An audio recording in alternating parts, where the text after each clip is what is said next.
بسم الله الرحمن الرحيم. يا أيها المزمل قم الليل إلا قليلا نصفه أو انقص منه قليلا أو زد عليه ورتل القرآن ترتيلا. إنا سنلقي عليك قولا ثقيلا. إن ناشئة الليل هي أشد وطئا وأقوم قيلا.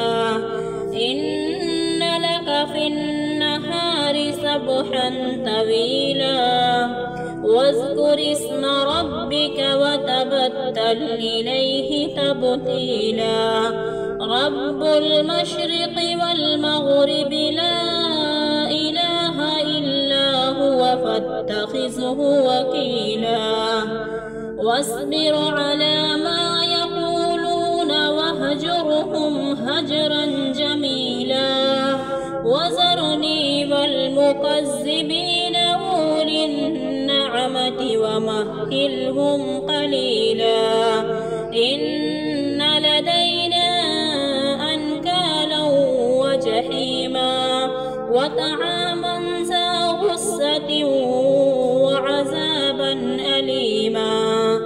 يوم ترجف الأرض والجبال وكانت الجبال كثيبا مهيلا. إنا أرسلنا إليكم رسولا شاهدا عليكم كما أرسلنا إلى فرعون رسولا.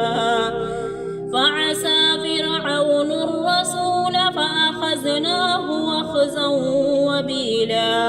فكيف تتقون إن كفرتم يوما يجعل الولدان شيبا.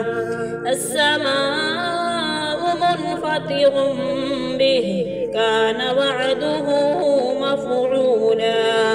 إن هذه تذكرة فمن شاء اتخذ إلى ربه سبيلا.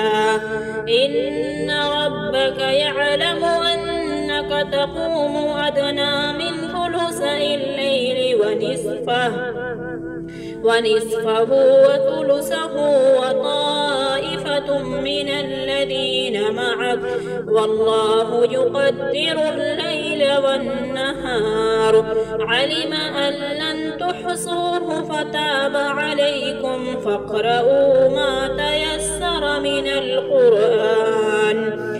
علم أن سيكون منكم مرضى وآخرون يضربون في الأرض يبتغون من فضل الله وآخرون يقاتلون في سبيل الله فاقرؤوا ما تيسر منه وأقيموا الصلاة وآتوا الزكاة وأقرضوا الله قرضا حسنا. وما تقدموه لأنفسكم من خير تجدوه عند الله هو خيرا وأعظم أجرا. واستغفروا الله إن الله غفور رحيم.